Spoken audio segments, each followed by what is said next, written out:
shines a light on where this... The president's chief of staff, John Kelly, cracked this joke today at a Department of Homeland Security event.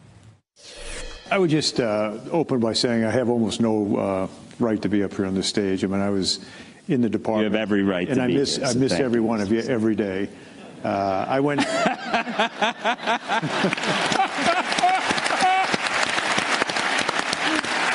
The last thing I wanted to do was walk away from one of the great honors of my life, being the Secretary of Homeland Security. But I did something wrong, and God punished me, I guess.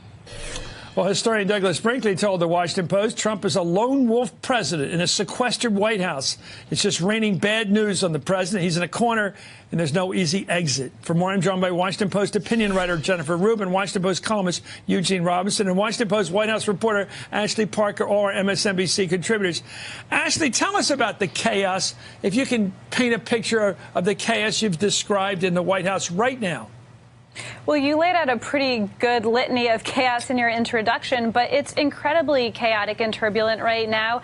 And in a lot of ways, it sort of harkens back and feels like the early days of this administration, where no one knew what the president was going to say or what he was going to do or what mood of his might dictate actual policy. You remember Chief of Staff John Kelly came in and sort of put processes in place and implemented discipline and put an end to all of that. But now he is, you're exactly right, feuding with the president's family, feuding with the president, and he seems to have, especially in this last week, sort of lost control. And you're seeing things like the president going back and forth and taking every position on guns, as we saw this week, and doing what he did on tariffs today that his own team didn't even know about. So it is incredibly chaotic. Well, as to tout what he... Inner circle. Hope Hicks dropping that bombshell. She is leaving, the president's fourth communications director, but more importantly, she's been one of his closest and most trusted aides. That announcement, of course, coming just a day after she admitted to congressional investigators she's told white lies on the president's behalf. Meantime, Donald Trump's son-in-law and senior advisor, Jared Kushner, fighting to survive himself in the White House, though that may not be his biggest problem. Federal prosecutors reportedly looking at massive loans given to his troubled business. And Attorney General Jeff Sessions pushing back after the president calls his handling of complaints against the FBI disgraceful. The Washington Post saying their relationship has hit a new low, with Mr. Trump labeling his longtime supporter Mr. Magoo behind closed doors. We begin this hour at the White House with CNN's Caitlin Collins. Caitlin, in terms of Hope Hicks and this resignation, is it tied to that testimony? It is not directly tied to that, actually, Erica, but many drew that conclusion when she stepped down suddenly yesterday after being in front of the House Intelligence Committee just the day before for several hours. And as Hope Hicks told the communications staff here at the White House goodbye, she said and made very clear that she felt like now was just the right time for her to go, but it had nothing to do with those recent headlines, which some took to say that she was denying that speculation that it was because of that testimony. But, Erica, there is no denying that this is one of the most significant departures we've seen in this White House in these last 13 months, because Hope Hicks was not just a top aide, but also one of the president's closest confidants and was often compared to being one of his family members. So it's very significant that she's leaving. This is someone who rarely left the West Wing because the president would so frequently yell for her to come into the Oval Office to discuss whatever was on his mind. So certainly significant, and it also goes to show just how much the president's inner circle in the West Wing is shrinking, because now Keith Schiller, his longtime bodyguard, has left. Hope Hicks is leaving. His daughter and son-in-law, Jared Kushner and Ivanka Trump, are not seem to be long for this world. So it's a very big question of just how many of the president's top aides are really left here that truly know him, and who will fill that role. As we just said, that's a role that has been entertained by many people in just 13 months here, Erica, and it's a question of who really wants a job like that. It is not an easy one, even in the most transparent of administrations. Caitlin, you also have some new reporting this morning on Jeff Sessions pushing back against the president's insult. What more are you learning? Well, the president is actually furious with Jeff Sessions, not just as he has been over the last almost year now, but he is furious with Jeff Sessions because of what he did yesterday in response to the president's tweet where he called Jeff Sessions disgraceful and criticized the way that the Department of Justice is handling those alleged surveillance abuses. The president was saying it was disgraceful in a tweet, and though Jeff Sessions has not responded when the president called him weak, very weak, or said he regretted picking him as the Attorney General, Jeff Sessions did put out a statement yesterday pushing back against the president, CNN defending the Department of Justice, and that did not sit well with President Trump. And a source familiar with his demeanor tells me that he was indignant yesterday after that statement from Sessions came out. And it's just the latest spat in this long simmering feud, Erica, between the president and his attorney general, someone he has been frustrated with since he recused himself from overseeing the Russia investigation last March. I also want to ask you about Chief of Staff John Kelly, Caitlin, making light in some ways of the dysfunction in the White House. What is he saying? Yeah, that's right. The Chief of Staff, John Kelly, actually just appeared at a Department of Homeland Security event somewhere he used to helm, and he had something to say about what it's like in the West Wing. Listen to this. 6 months, the last thing I wanted to do was walk away from one of the great honors of my life, being the Secretary of Homeland Security. But I did something wrong, and God punished me, I guess. So, Erica, John Kelly laughing there, but it's hard to deny that this is quite some job he's had for the last few months, especially over the last few days with a flurry of headlines, lots of turmoil happening currently in the West Wing. Yes, turmoil that does not appear to be letting up anytime soon. Caitlin, thank you. In terms of that toxic relationship between President Trump and his attorney general, well, it's raising more than just eyebrows. It may also raise legal questions. The Washington Post reporting special counsel Robert Mueller is looking into the president's apparent efforts last summer to oust Sessions. CNN Justice reporter Lara Jarrett joins us now from the Justice Department with more on that. So what are we learning here? Well, Erica, while the president is fuming, lashing out his attorney general, the Post is reporting that special counsel Mueller is looking back in time, really, zeroing in on a period of time in late July and August of last year where we all remember Trump lashing out again on Twitter about Jeff Sessions, calling him everything from weak to beleaguered, going as far as telling the New York Times that if he had known that Sessions was going to recuse from the Russia probe, he would not have hired him in the first place. But the Post is reporting that Mueller is paying attention to this not just because of the name calling, but because it could potentially go to issues of obstruction of justice. Because, of course, the issue in all of this, in the legal sense, is whether the president had a corrupt intent. And so the Post reports that Mueller's team is actually questioning witnesses about this issue and about the reason fueling those tweets. And if the reason behind it was to oust Jeff Sessions so that it would essentially change the course of the Russia investigation, then that could be a potential sticking point for the president, Erica. Laura Jarrett with the latest there. Laura, thank you. Thanks. President Trump's son-in-law, meantime, Jared Kushner, facing blistering scrutiny over his finances. The New York Times reporting Kushner's troubled family business received more than $500 million in loans after White House meetings with potential lenders. And a source tells CNN New York's banking regulator is looking into Kushner's ties to 3 banks. I want to bring in our panel now. Patrick Healy, CNN political analyst and deputy culture editor for the New York Times. Caitlin Huey-Burns from Real Clear Politics and CNN senior political analyst Mark Preston. As we look at all of this, look, there's the chance here everything could be completely above board, but this is why we know government officials divest before they move into those roles. The optics alone, Mark, raise serious questions.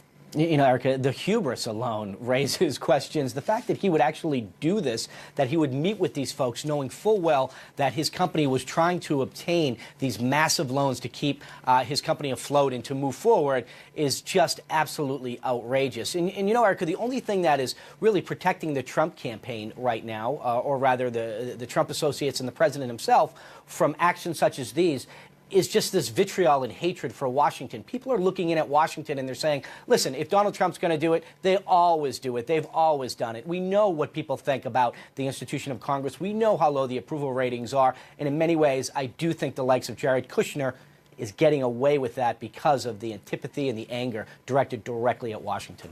It is fascinating when you paint it in those terms, to look at it through that lens. We can't ignore, though, that this is really the latest in a series of avoidable headlines. We have the Wall Street Journal editorial board today making the case that Ivanka and Jared Trump would actually be serving the president much better if they were outside now the West Wing. So when does this actually become a liability, Caitlin, for the president?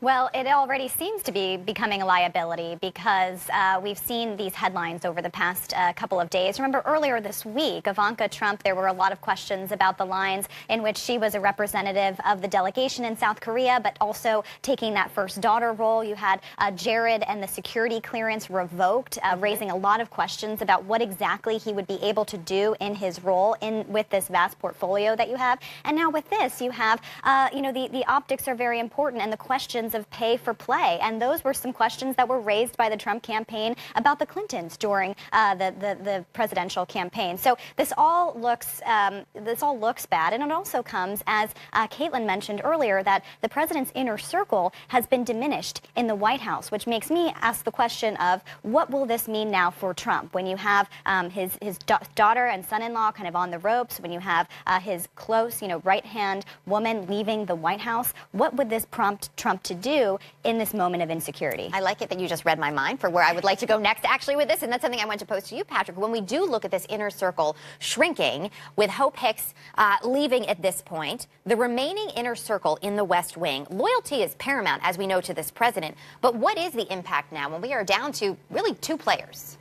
This is huge, Erica. I mean, Hope Hicks was so close to President Trump from the very beginning, and President Trump, throughout his career, has kept a very tight inner circle of business associates, close friends, aides, and especially family members. He's not someone who is, on the phone all the time, drawing in from different people. He's someone who's had a very tight-knit world, and I think that is really the question that's hovering over this White House now, which is how will President Trump operate both effectively or temperamentally without these sort of band of loyalists and allies who really matter to him. And in some ways, you can certainly see the argument for Ivanka Trump and Jared Kushner staying, maybe in different levels of visibility than they have now, but staying by his side. He is someone who is essentially sort of losing people, and that is destabilizing for him. So again, Hope Hicks departing is such a big deal because he has taken sort of confidence. He's really, it's been important to him to have these kind of intimates who he can confide in, and that is definitely shrinking. Is there anyone, Mark Preston, who can fill that void? As we're seeing this shrink, and there are, as you point out, Patrick, we know about the phone calls and we know about this tight circle that the president can call on, but is there anybody within the circle that the president trusts who could step in at this point?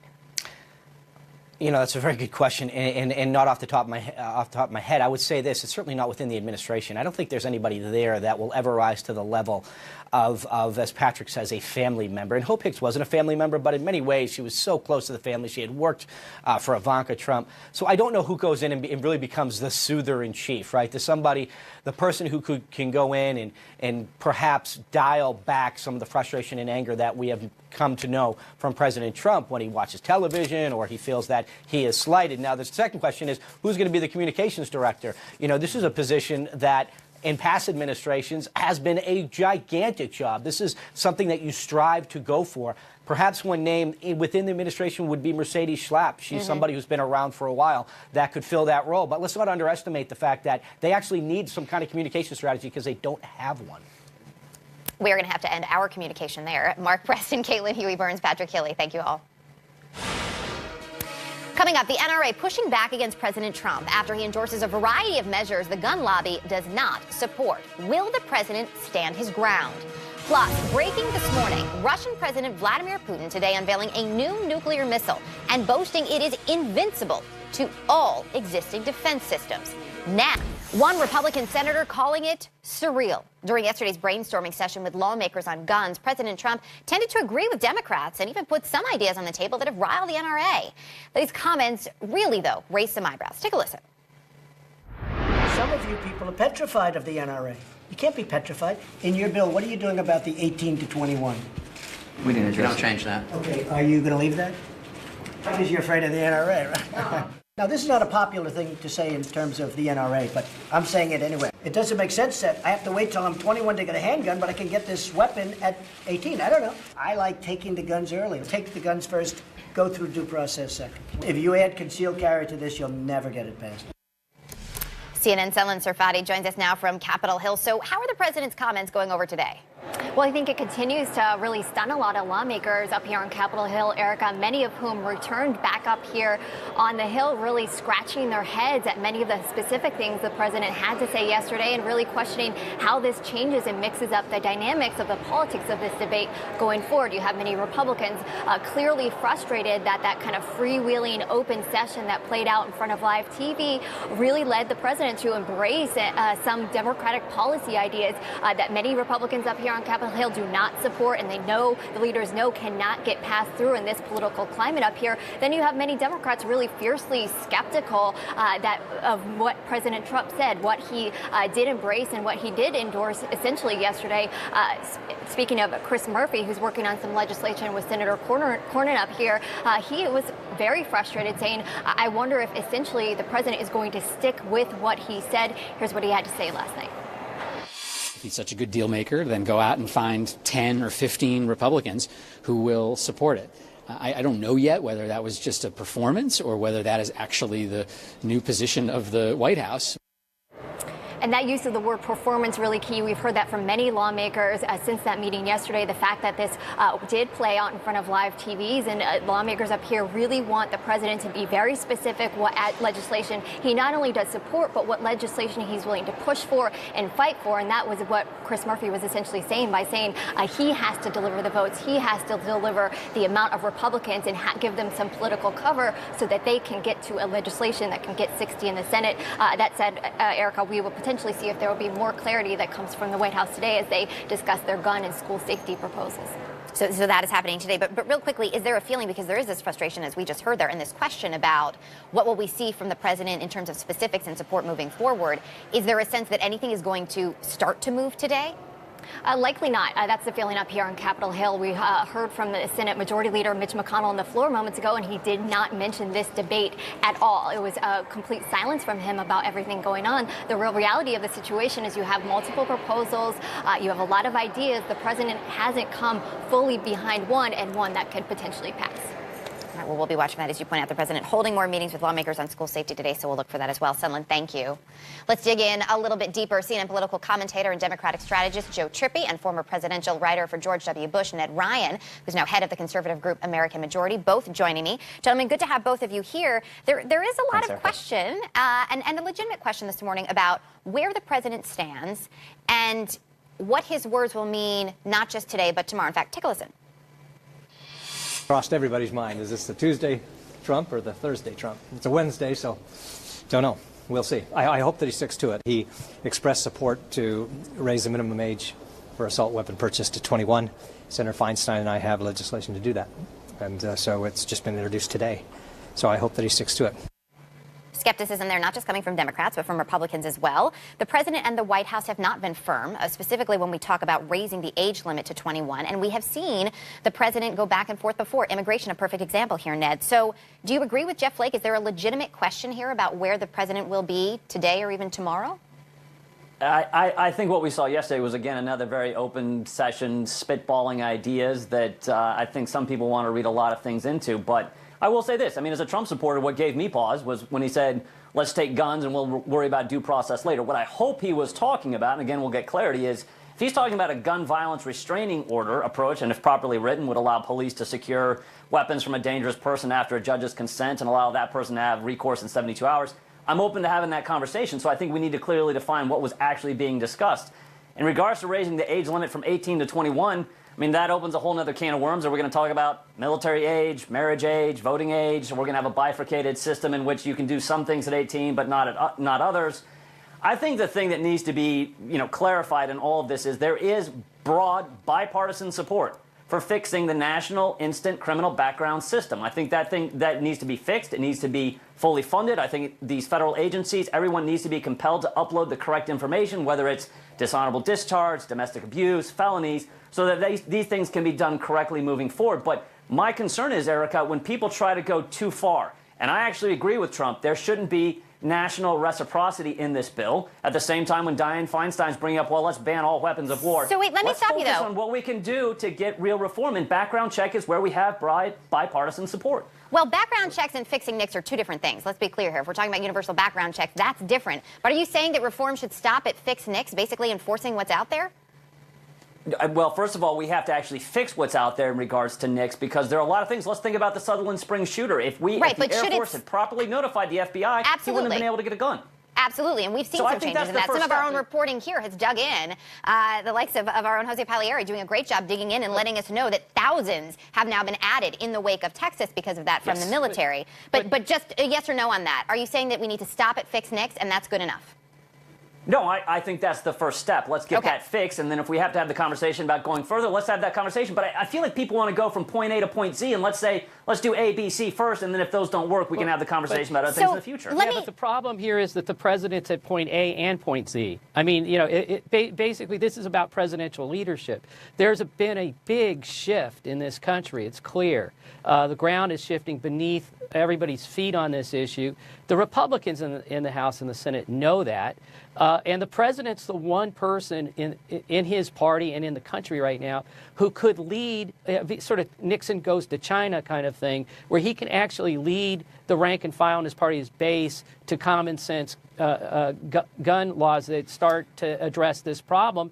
But no one knows where he is. This is like the Bill of Love. That got people all excited and thought we'd have a DACA fix that has never happened and is still a problem. Joe? This one's not going to happen that way. In terms of, and you're pointing out here, the president could really lead on this. The NRA, not surprisingly, coming out against many of the proposals that were discussed yesterday, calling this great TV, but not much more than that. But the president himself this week said, look, you can't be afraid of the NRA. We heard him say it during the meeting yesterday. He said sometimes you have to be willing to fight the NRA. So, Joe, do you believe that this is the president who could stand up to the NRA and say, we need to have a real conversation? Well, he said things like this before in other instances and then backed away once the backlash came from the base. So we'll see what happens. I agree with Ned that the real interesting one was taking guns and then doing due process later. Yeah. That's the one. That had a lot of people scratching their heads. We should point out. The country, though, when you look at the country itself, the country isn't waiting for Washington to act, because we've seen this in the past and we've seen not much happen. We're looking at companies stepping forward. We're looking at the kids who are incredibly vocal. We see the polling, our own polling shows 70% of Americans want to see stricter gun laws in this country. And it's not the first time that we've looked at companies, at kids, and at the American people lead the way. So, Ned, when does Washington start to catch up? Well, I think we'll see the first real test this fall in the elections. I would like everybody to be very clear, Republicans and Democrats, how they're running on the gun issue in November.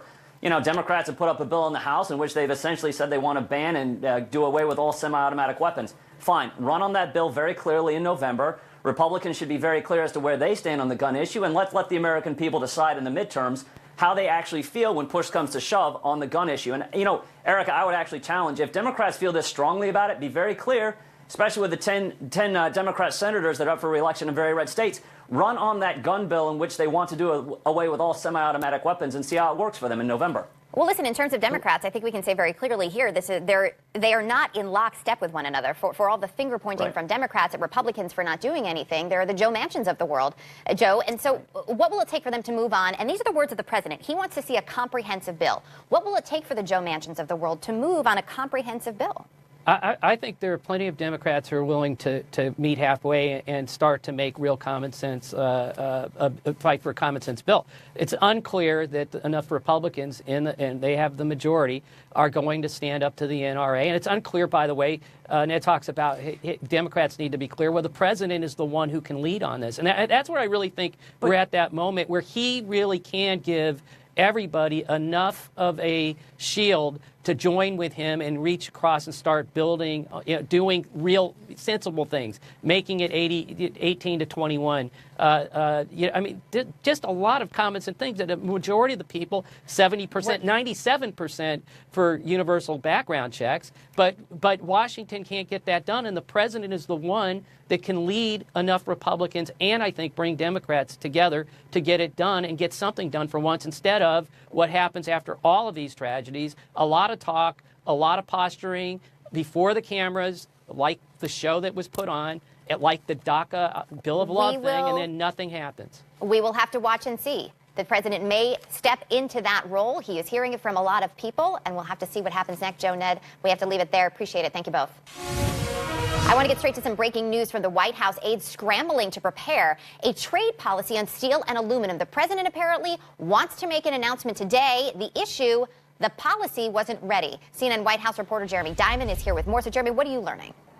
Yeah, that's right, Erica. Well, the president told aides yesterday that he was eager to make this policy announcement on steel and aluminum. White House aides have been crafting this policy in recent weeks. The president has been eager to impose these trade tariffs on steel and aluminum imports to protect the domestic manufacturers of those products. But the president, despite wanting to make that announcement, the policy isn't actually ready. White House aides yesterday morning were meeting with lawyers from the Office of Legal Counsel, the White House counsel's office, who indicated that it would take perhaps weeks before they could actually have a policy ready to issue this proclamation that would levy these steep tariffs on steel and aluminum imports. There was a lot of confusion and chaos at the White House this morning, even among those aides who have been working to craft this policy over the last days and weeks. And this morning, a White House official was telling me they were still going back and forth on whether this announcement would actually happen. The latest from the White House is that it now appears that those aluminum and steel executives who were quickly ushered over to the White House overnight will now, instead of being present for a major announcement on steel and aluminum trade tariffs, will instead be participating in a listening session behind closed doors with the president and the Commerce Secretary, Wilbur Ross. But a lot of this still in flux. It's unclear why exactly the president did want to make this sudden announcement on steel and aluminum tariffs, or to at least speed up that process. But of course, we know that in the last couple of days there have been a string of negative headlines that have impacted this White House. And clearly the president was looking to change that message and to pivot back to his agenda. Trade issues, of course, at the center of all of that. Erica? All right, Jeremy Diamond with the latest for us there. Thank you. Still to come, a new threat from Russia. Vladimir Putin today unveiling a nuclear missile, which he claims is invincible, saying it's a direct response to U.S. policy. Well, now the United States is responding. Breaking news, a U.S. official telling CNN there is considerable doubt over Vladimir Putin's claim that Russia has an invincible new missile. Earlier this morning, the Russian president unveiling a new weapons system at Moscow's version of the State of the Union address. He showed off that new missile technology, which included this demo on how he says it could dodge NATO defenses. CNN senior international correspondent Matthew Chance is live in Moscow. So what else do we know about this, Matthew? Well, Vladimir Putin was really talking up these new strategic missile defenses and weapons that they've developed, including a new intercontinental ballistic missile, which can strike at extremely long range. He showed videos of that as well taking place. A hypersonic weapon, which can fly at 20 times the speed of sound and would be able to defeat the US missile defense shield, as well as other missiles that were very maneuverable and could also circumvent the US missile defense shield. He also spoke about a new underwater drone that Russia was developing that could carry a nuclear payload. So that's something for military strategists and experts in the United States to fret about. But I think what we have to remember, Erica, is that all this was said within the context of a presidential election here in Russia in 17 days. Putin will go to the polls and hope to be re-elected. He almost certainly will be. But he wants to put across this message that he's a strong political leader who has a strong backing for the military, much as US President Donald Trump does. And so, yes, while this was speaking to his adversaries in the West and the United States, he was also speaking to his domestic audience, Erica. Matthew Chance with the latest voice from Moscow. Thank you.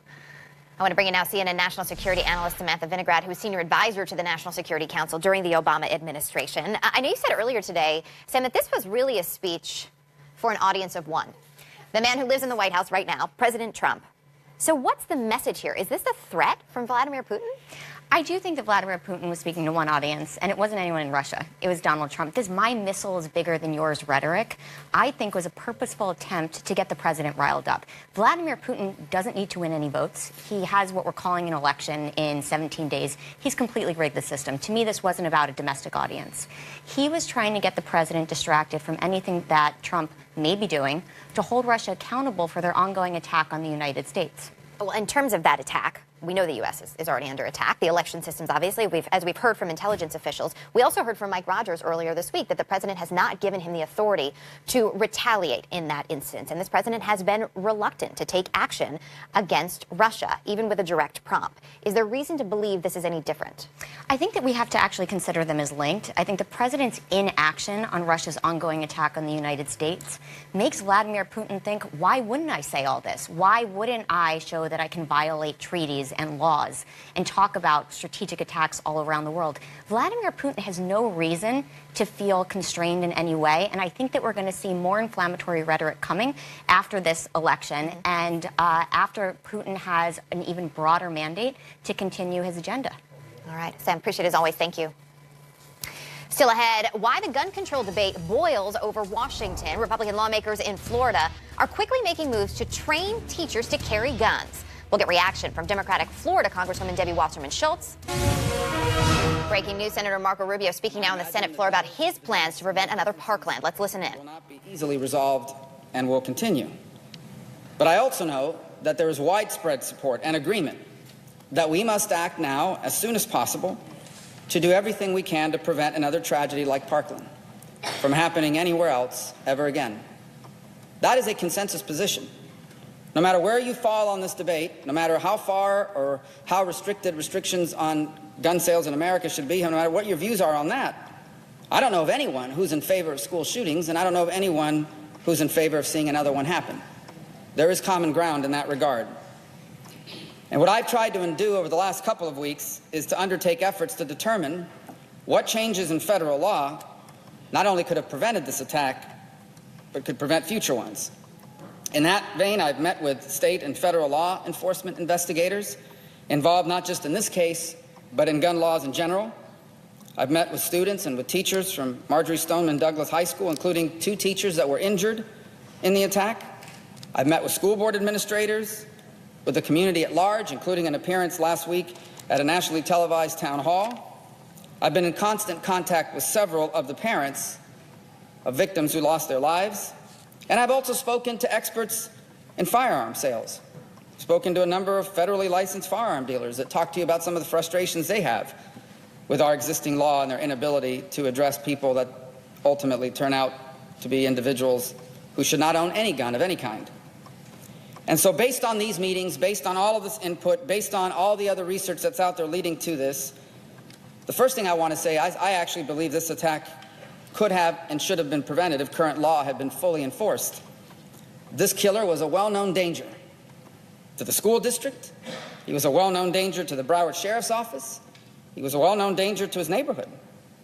He was also the subject of 2 separate and specific warnings to law enforcement agencies, a call to the Broward Sheriff's Office last November, a call to an FBI hotline in January. In essence, we are always telling people, if you see something, say something. People saw something, and people said something. And other people saw it as well over a course of time. And yet, somehow, this deranged and violent individual was able to pass a background check and purchase not 1, but 10 separate firearms. And this deranged and violent individual was ultimately able to walk right into a school a few minutes before dismissal and take the lives of 17 innocent Floridians. This tragedy is the result of a massive, multi-systemic failure. A failure involving federal agencies, state agencies, local authorities, who all failed to both identify the threat that he posed and coordinate a response to stop him before he took action. And it is this failure which I hope we will focus on by addressing the shortcomings and vulnerabilities in our current laws and in our current policies. We may still have a debate on the broader issues of regulating gun sales, but irrespective of that debate, we still must and should do this. So today I wanted to come here for a few minutes and announce a comprehensive plan, not a simple bill you just vote on and move on, but a series of measures that I believe could prevent these attacks before they happen, and that also help schools protect their students and their teachers. And I believe these ideas should all enjoy bipartisan support and, if passed, could and should help prevent the next potential mass shooting. These are ideas that I outline not just because they work, but because I believe we can get the votes to pass them. 60 votes in the Senate, a majority in the House, and the signature of a president. That's what it takes to turn an idea into a law. And these ideas that I'm about to outline both work and I believe could enjoy that widespread support. One of the things we've learned is that our schools are woefully unprepared to prevent attacks before it occurs. Furthermore, during my visit to the site of the attack and my follow-up meeting with teachers at the school, I learned of various changes to school facilities and practices which could have stopped this attack or improved the response. Therefore, I will be joining later today with Senator Orrin Hatch and others in introducing the Stop School Violence Act. If passed, this law would provide federal grants to do some important things that would have really been helpful in this case. Strengthen school security, infrastructure of the school. Provide school training for everyone, administrators, teachers, even students, to be able to identify threats and to report them. Something that really would be helpful is the creation of a school threat assessment and crisis intervention teams. There's a successful program in Los Angeles that does this. And that is a team that's a coordination between law enforcement, other state agencies, school districts, and the like, where they're all talking to each other about students and former students that may pose a threat of violence and intervene before they act. A second issue we identified is that even if law enforcement, school administrators, or family members believe that an individual poses the risk of committing an act of violence, they have very few options to prevent them from purchasing any gun or taking the guns away that they already have. Therefore, I intend to present a new law, perhaps in coordination with others that are working on it now, that will lead to the creation of gun violence restraining orders, something that will give law enforcement and close family members the option of obtaining a court order to prevent gun sales or remove guns from individuals who pose a threat. And to be clear, the due process in such a situation would be on the front end, not on the back end. The third issue we uncovered is that federal law appears to discourage school systems from reporting dangerous students to law enforcement. I don't support criminalizing all school conduct or school misconduct, but a student who has threatened violence, who has exhibited violent behavior, needs to be reported to law enforcement. A student that's committed a crime by issuing a threat of death using social media, that is a crime under Florida law. That needs to be reported. But under Broward County school policies, pursuant to something called the Promise Program, reporting a student, a dangerous one, to law enforcement is the sixth step, step 6 in their plan. Therefore, I intend to propose changes to the federal Youth Promise Program so that a school district plan under this program does not delay and does not discourage law enforcement from being alerted to dangerous and violent or hazardous behavior. Fourth, we need to strengthen background checks. And that's why I've joined with my colleagues on both sides of the aisle, pushing for the immediate passage of Fix NICS, something that will require all federal agencies and incentivize every state to fully report relevant information to the National Background Check Database. Because a background check is only as good as the information that is on it. And this deranged killer was able to buy guns on 10 separate occasions because he would have passed any background check, because none of the stuff that was known about him was reported to that system. Fifth, we must begin to prosecute the purchase of guns by people prohibited from doing so. Next week, I hope to be joining a bipartisan group led by Senators Toomey and Coons in filing the Lie and Try bill, which will require the FBI to notify states when someone who's not allowed to buy a gun tries to buy a gun and fails the background check, so they can be investigated, so they can be prosecuted. In addition, we will be presenting a new law to provide more prosecutors to go after straw purchases, which is where someone goes and buys a gun on behalf of someone else because that someone else could not pass the background check. Now, there are some additional reforms that I'm